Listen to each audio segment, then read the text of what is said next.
Hi, everyone. I hope you are having a great Thursday. Welcome to today's session. Today, we are going to talk about the FIRE movement and if it's something that you should pursue. It is a movement that has been getting a lot of traction lately, and I think it's more important now more than ever to start rethinking the way we use and really think about money and the future. So let's start with what is FIRE? Have you heard of the acronym before? Thumbs up if you have. And if not, in this session, we're going to cover what it is and really all about it and how you can participate in it or take some of the lessons from it for your own financial journey. Right. So, what exactly is the FIRE movement? Well, basically, it is a movement dedicated to a program of extreme savings and investment with the goal of using the investment income to pay for your expenses down the line. And it is a little bit unconventional because it asks followers to buck the trend of their normal budget and retire early or follow a work optional route for a few years earlier than the 65 that is the standard retirement age in the US. If you've been reading up on the news, you might have come across it, but it might not have really uh, signaled anything to you yet. And part of the reason is that sometimes there's a very small group of people that are following it. And a lot of the press has covered it here and there. And Huffington Post, New York Times, CNBC, Business Insider, they've all had some media about it. And basically, it's one, shedding light on what FIRE is. And two, a lot of them are stories of regular people, you and I, being able to retire early. And I'm going to talk about what retire early means in this sense. So we I think sometimes we think of retirement as really in our old age, sitting around, maybe being in a home. But I think we have to rethink retirement at this point in life. And so I think the FIRE movement can help you do that. On the other side of that, there are some critics of the FIRE movement because it does push people into some extreme savings challenges that perhaps might take away from their normal enjoyment of day-to-day life. We'll cover both so you have an idea of what that means and again how you can apply some of these strategies to your own life. Okay, so the book behind FIRE is this book, which I have with me. It's the book called Your Money or Your Life. This book was published, I want to say in the 90s, maybe late 80s, but it has a resurgence in the past few years and it was republished, updated for 2018. And basically, the book talks about our relationship with money and how we can gain financial independence by using our money a little bit more smartly. And there's a big concept in this book, and it's called the fulfillment curve. Basically, you'll see this graph right here. And in it, the authors talk about this concept of enough. What is your enough point? How will you know if you have enough to be happy, that you have enough to live the life that you want today without going into clutter, excess, complexity, and hassle? And this is where the curve comes in. And basically, studies have also shown that there is actually an estimated dollar amount where people, once they've meet their basic needs, you have housing, food, you have some social structure, they don't need much after that point. The rest is excess, and it takes a lot of energy to manage those. And the book points out what these could be and how you can kind of get to your enough point.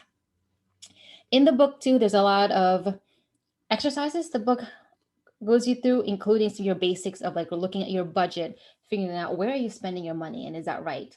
Looking at your real hourly wage. So for many of us, when we work, we might receive the hourly wage. I get $15 an hour for working, $20. Or you divide your salary divided by 40 hours per week that you work, and that's your kind of hourly wage. But what we sometimes don't consider is that there is an additional cost to some of that. So we might be spending money on clothing to look good for work. We might also be spending money on a car to get to and from work, gas, everything else on top of that. So there's a cost to working too, right? So not everything that you make on the hour goes to you, and goes to your savings. It goes to the upkeep of you working, as well as the upkeep of you keeping your daily life uh, powered with money, to keep your family fed and clothed and sheltered. So recommend the book for kind of getting started with the FIRE movement. If you want to learn more about it, it is available at your library in most cases. So check that out before you kind of buy it, unless you absolutely need it. Then you can, of course, shell out the money at your independent bookstore for it. So yes, check that out. So we'll go through what's the math behind the FIRE. So basically, simple math is that you take your yearly expenses. So this requires you to look at your budget, look at your expenses. Most likely you're going to do this for a few years, right? Find the average and you multiply that by 25 and that becomes your FIRE number. So an example is that if you and your family, so this includes if you have children, husband, partner, wife, other people you take care of, if you spend $40,000 a year on expenses that covers your housing, food, everything else, you want to save 40,000 times 25 years and have $1 million in what's called the nest egg. This is where the nest egg kind of concept comes in. This is essentially money that you already have saved up and that you can draw from. So you're withdrawing money from this over time.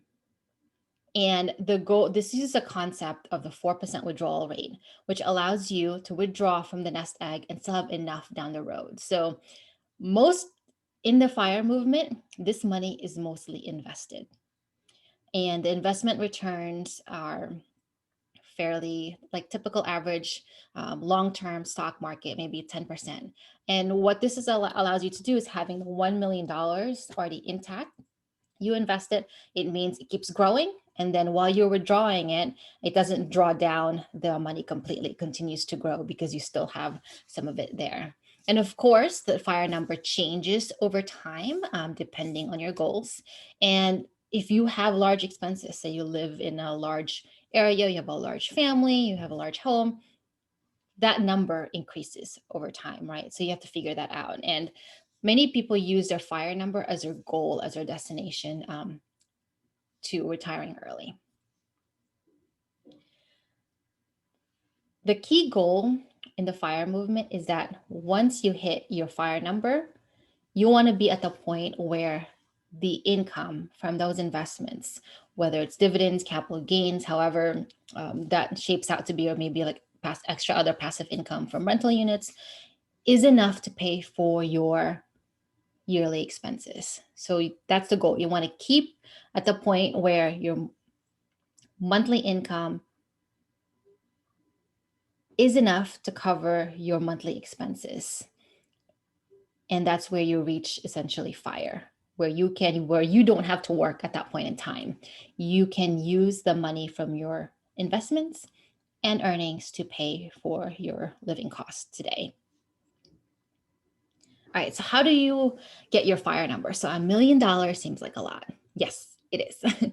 And there's going to be one side where, wow, this is difficult to do, and the other side, well, this is doable. So how do you get to that number? Well, one, you need to increase your savings rate. That's a big thing. So savings rate is the difference between your income minus expenses and what you really save and invest over time. Two, you need to optimize all of your expenses. This means you might house hack, downsize your home, you college hack so you don't have to pay for the large cost of college. And that means maybe moving to a state with free tuition, getting scholarships, doing college part time, all of that. There is one side that does extreme frugality, and this may or may not resonate with some of you depending on where you are in life. There's some that focus on value. What does your family want to do, and focus on those things only? Everything else you cut down mercilessly, and you don't really, you just focus on those things that make your family happy. Live minimally is another. Credit card hacking for travel is another area to optimize expenses, especially if your family wants to travel and love to travel and wants to do it a little bit on the cheap side, or maybe sometimes for free. The third goal is to eliminate your high interest debt. One of the pillars of FIRE movement is to not have debt, because what happens with debt is that you kind of continue to pay someone else, and instead of that money being used to invest or growing over time. The fourth thing is to increase income through negotiations, side hustles, and businesses. So there's a huge difference when you kind of get an income and you want to increase it. You need to make sure that you increase income like year by year as you continue down the path, which either will lessen your time to reach a FIRE number, or will allow you to get to kind of calculate a larger FIRE number for your future needs. And the last thing is that most of the people in the FIRE movement invest what they take home in low cost index funds. So it grows over time at very low cost, and they'll have access to it down the road. What are variables that can affect your FIRE number? So one of the things that you may start to look as you look at your number or figure out how much you need to actually save up is some of these variables. One is part-time work. Perhaps one of your goals is just to do work optional, and that means that you don't have to work 40 hours a week for 52 weeks straight to reach your goal. Maybe part-time work is one of yours. So you're still earning income, and maybe not needing to earn as much to save as much for the future. Your investments returns can vary. So typically you invest for the long term, but if you've been watching the stock market for the past year, there was like this huge dip back in March, and now we're kind of back on the uptrend. So investment returns can vary. Healthcare costs is a big thing, and it's sometimes maybe something that you don't think about, especially if you're young and healthy now, and especially in the U.S. Because in the US, we don't have socialized healthcare. So at some point, you will need to cover your own healthcare if it's not covered by an employer, and that can be a large chunk of money. So keep that in mind as you calculate your number. The fourth thing is location. Perhaps you stay where you are and you are okay with those costs, or maybe you move to a city or a state with a lower cost of living. This can affect your FIRE number, whether it make it higher or lower depending on where you go. Changes in goals and lifestyles. Perhaps you want to do something different with your life down the road. Make sure you account for this in your calculation. Children can be a big factor in the FIRE movement too. Of course, children cost money, but they don't have to cost a ton. So that's something you have to keep in mind as you pursue and work out your numbers. And marital status too. Marrying someone who has the same values as you and maybe have the same goals might mean you get to FIRE faster than others. If you're single, you can also do the same thing. Just make sure you calculate for other things that you might have to account for down the line as you pursue your journey. All right. So there's typically 5 types of FIRE, and I think this is where the rigidity of the FIRE movement doesn't have to keep you kind of stuck or make you nervous, I guess. And these are just definitions. And basically, these types of FIRE define like how much you need to save up to have in order to be either to consider financial independence. Coast Fire and Barista Fire are very similar in that perhaps you do part-time work to offset the cost of your expenses, and you don't need to save as much for the future. You already have a nest egg, and even if you don't add to it and continue saving for it, that nest egg will grow if left untouched, and you'll be able to retire either a little bit earlier than 65 or exactly at 65 without pushing yourself too much and too hard. Lean Fire is all about frugality and sometimes extreme frugality and really living minimally. And I think across all of these, there are some aspects that can be adapted to help you find the balance between pursuing FI, but also living and enjoying life today. So regular FIRE will be just anyone looking to get to that their fire number as soon as possible. And fat fire are those that want to live a little bit more extremely, a little bit more luxury with in their old age or in the years when they're retired. So in that case, someone pursuing fat fire would need to save up a good amount of money, like a few millions, before they would want to retire, because they might be living over 100,000 a year in expenses. Okay. So fire versus the current system. So I think one of the reasons why fire caught on is because there's a system, especially in America, that has many Americans living in constant debt, whether it's graduating college with 20, 30,000 in student loan debt, going into credit card debt, going into car debt, housing debt, consumer debt, every other debt possible, even healthcare debt. It's prevalent in America. And part of this is we just don't have some of the structures, some of the systems in place. We don't have to protect Americans and other working people. Second is that there's a lifestyle that people want to follow and keep up, and that means putting in more money. So there's a system there.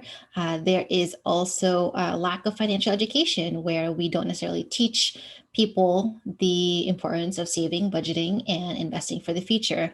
And that's creating a cycle overall. The conventional advice usually is save 10 to 20% of your savings. And if you follow the FIRE movement, you'll notice that percentage is very small. What people in the FIRE movement and what you may want to do is start increasing that saving rate, even the savings rate, even if it's just 1%, 2%. This year, continue to increase it, and that will get you to your FIRE number that much faster. The third is the lack of investments. Many people do not invest in or do not put money in things that grow over time. They instead buy depreciating liabilities. So these are things that they owe money on, or things that do not appreciate and lose value over time. And the last thing is that lack of intentional planning leads many to underestimate their true needs down the line. So a lot of the FIRE is taking a pause, stopping today to figure out what you really want for your future, for your family, for your community, and figuring out how do you want to get there using the tools you have now, and how do you also incorporate some of the tools and learn new skills to move forward. There is there is a mindset sometimes that people feel like frugality or living this way and saving a lot can mean deprivation. And I think a lot of this is changing your mindset from deprivation to life optimization. This is all about optimizing every aspect of your life, including hard-earned money that you earn, and making it work harder for you instead of you working for that money. So just keep that in mind as you kind of read through FIRE and learn more about it and apply it to your own lives. So who is FIRE for? I think the benefit of this is that FIRE and its concepts can apply to many people, whether you're single, married with kids, about to be married, about to have kids. I think a lot of the FIRE strategies and pillars is really applicable to a lot of people. And it's really based on you to apply it whichever way you feel is necessary for your goals and your family. I'm Catherine Agupchan, and I run Sisters for Fi. And the, it's a financial education company, and we focus on the financial independence part of FIRE. And what we want to do is make sure you have the tools necessary to do what you need to do to get out of debt, build wealth, and really find a future in work that you love, and also in making sure that your money has an impact for yourself, your family, and your community. And that's something that we want our money to be doing down the line. All right. So I think financial independence, retire early movement is amazing. And I think it's kind of shed a lot of light into people's habits and perhaps the need to change some of their actions. But I want to, propose that instead of retiring early and going for that, maybe this is the opportunity to rest, reset, redefine, and realign your goals. And financial independence and money saved can help you do that. All right. So here are FIRE sources to check out. Again, the book, Your Money or Your Life, highly recommend. In the Spirit of Frugality, try to see if your library has it. Probably 99% has it. So check it out. If you need help with that, let me know in the comments to figure out where to find it. I'll also link it to a bookstore. This is a second book that I also recommend. It's A Simple Path to Wealth. It talks about investing in relation to the FIRE movement, and it talks about a lot about the investment strategy to make sure that you have enough down the road that you can withdraw from, but continue for the investment to keep growing. I think this was self-published, so you'll have to purchase this on Amazon or on the author's website. So I'll link to that as well. There is also, if you are on Reddit, Reddit has a huge, huge community online on the financial independence movement. And they also have an area where people share some of their numbers, where they're at, and the suggestions that people make to kind of optimize their lives. I would highly check that out if you're into that. YouTube, Sisters for Fi is a playlist of financial independence YouTubers as well. And YouTube is a great place, I think, to learn, to just see what other people are doing and cross-reference it though with this information, right? Like some people are sharing some of their information because it's what worked for them. It may not work for you, but figure out how we can apply certain things that resonate with you to your own journey. We also have at the Sisters for Fi, we have the Money Journal.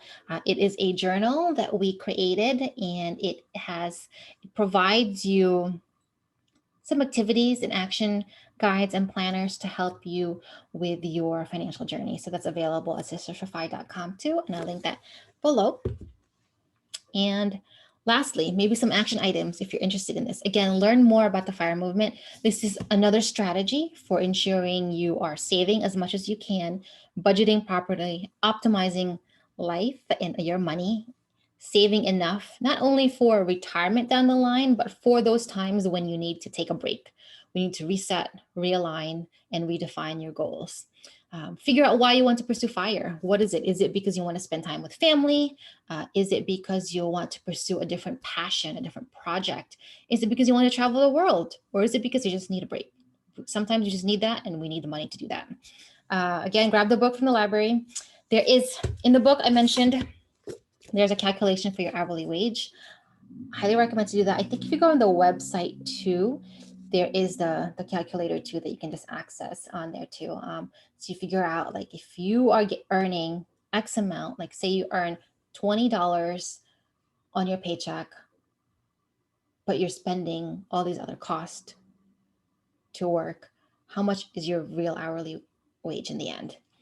Calculate your FIRE number. Get real with that. be specific with what your fire number to be, and figure out the parts of fire that's applicable to you.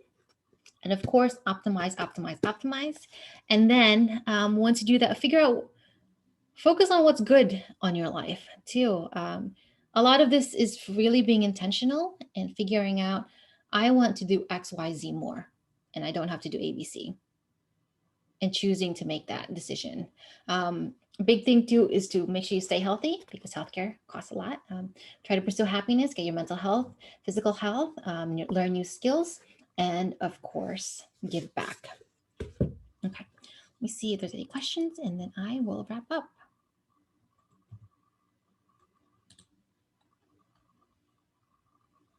Okay, all right, so all of these resources will be in the bottom of the description or in the comments, so you have access to it. If you've heard of fire movement, let me know. If this is the first time, what do you think of it? Does it feel restrictive? Does it feel cool? And if you have not, I also recommend, there's a documentary that they have also filmed about this, about the fire movement. And again, choose the things that are applicable to you. Like a lot of this stuff might be like, whoa, this is crazy that I'm not living this frugally, or I'm not living like this. But see what you can learn from it, and keep an open mind about these things too. Okay. All right. So I appreciate your time today, and I will see you in the next live session. Bye.